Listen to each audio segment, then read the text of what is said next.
हर महादेव, हर महादेव, हर महादेव। आज है सावन का तीसरा दिन और हम पढ़ रहे हैं तीसरा महात्म है। श्रावण महात्म तीसरा। नक्त व्रत।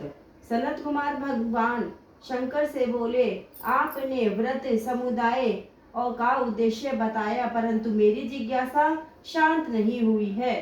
आप विस्तार पूर्वक इन व्रतों का बताने की कृपा करें। आप खोल कर मुझे समझाए, जिसे सुनकर मैं कृतकृत्य हो जाऊं। सनत कुमार की प्रार्थना पर भगवान महादेव बोले, जो भक्त श्रावण मास को नक्त व्रत कर व्यतीत करता है, वह संपूर्ण वर्ष इस नक्त व्रत का फल भोगता रहता है।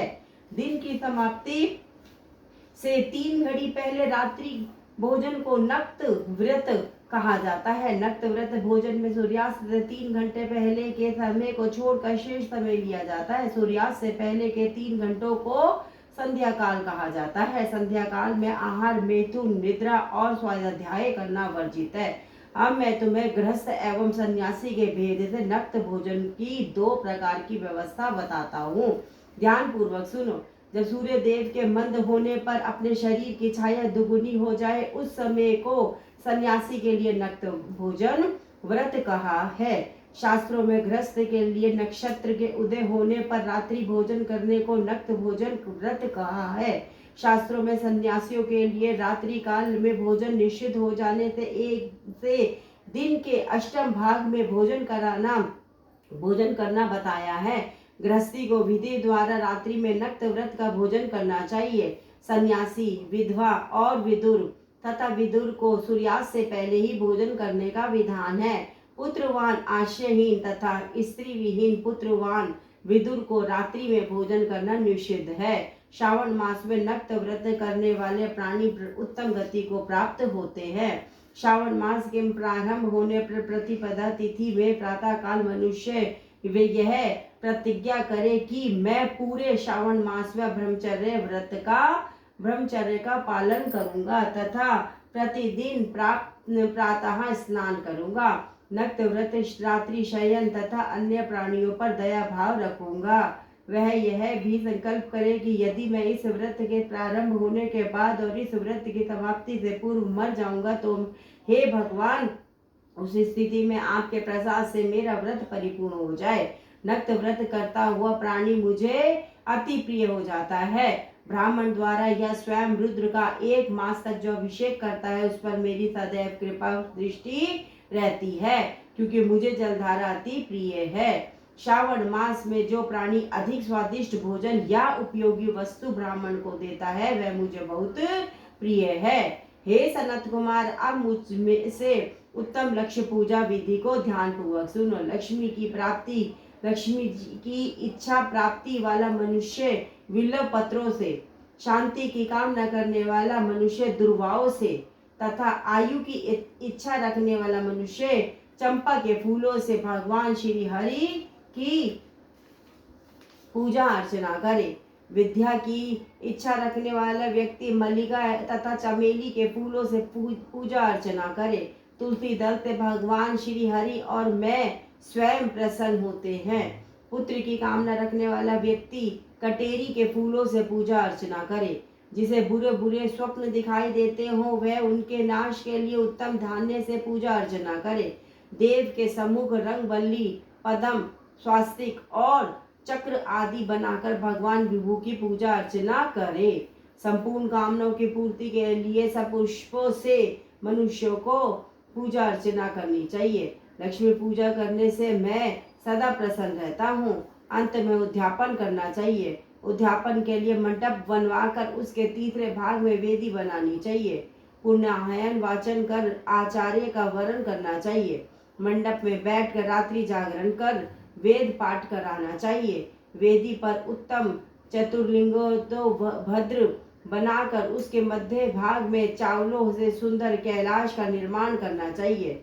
उस वेदी में यथा स्थान तांबे का कलश स्थापित करना चाहिए। उसमें पंच पल्लव तथा सूक्ष्म वस्त्र रखने चाहिए। उसमें भगवान शंकर की स्वर्ण की मूर्ति को पंचामृत से स्नान कराकर स्थापित कर अर्चना करे। नैवेद्य युक्त धूप, दीप, गीत, वाद्य, नृत्य तथा वेद शास्त्र पुराण द्वारा रात में जागरण करना चाहिए तथा प्रातः काल होने पर स्नान करना चाहिए। पवित्र शास्त्रोक्त विधान से वेदी बनानी चाहिए। तिल घी पायस मल मूत्र पवित्र शास्त्रोक्त विधान से वेदी बनानी चाहिए। तिल घी पायस मूल मंत्र गायत्री शिव सहस्र नाम से हवन करना चाहिए। जिस मंत्र से पूजन किया है उसी मंत्र से हवन करना चाहिए। खांड घी चावल से हवन करना चाहिए। हवन समाप्ति पे पूर्णाहुति देनी चाहिए। प्रातः वस्त्र अलंकार आभूषण से आचार्य का अर्चन करना चाहिए। ब्राह्मणों का पूजन कर उन्हें दक्षिणा देनी चाहिए। जिन मंत्रों से भगवान शिव की लक्ष्य पूजा की है उन चीजों को दान करना होता है।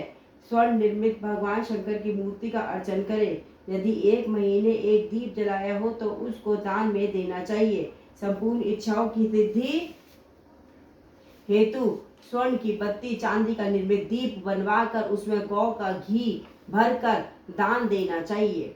ब्राह्मणों को भोजन कराकर दक्षिणा दे। इस प्रकार जो मेरी अर्चना करता है मैं उस पर सदैव प्रसन्न रहता हूँ। जो मनुष्य श्रावण मास में अपनी प्यारी वस्तु का त्याग करता है और वह मुझे अर्पण की जाती है तो हे मुने उस फल को सुनो। इस लोक में तथा परलोक में वह वस्तु लाख गुना होकर मिलती है। निष्काम भाव से त्यागने पर उत्तम गति की प्राप्ति होती है। जो भक्त मेरा रुद्री पाठ करता है वह प्रति अक्षर करोड़ वर्ष तक रुद्र लोक में निवास करता है।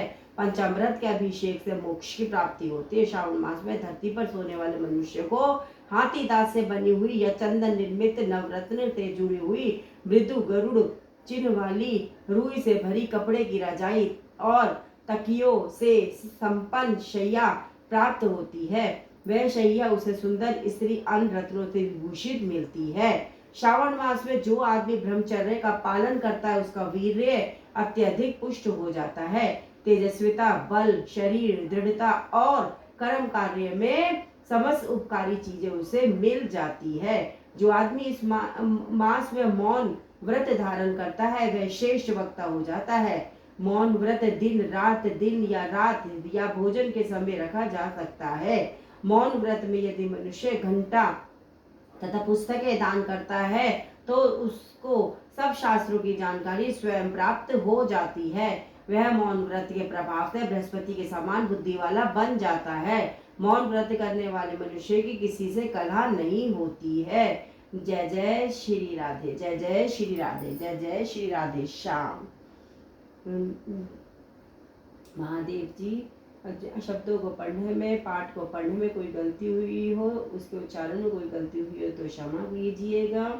और जिन्होंने पाठ पूरा बोला सुना कहा उनकी इच्छा है उनको अपनी भक्ति दे और हमारी भूल चूक को क्षमा करे। नमः पार्वती पते हर हर महादेव। शंभु शंभु शंभु। कर्पूरे गौरम करुणावतारम संसारे सारम भुजगेन्द्रहारम सदा वसंतं हृदयारविन्दे भवं भवानी सहितं नमामि। नमः शिवाय। ओम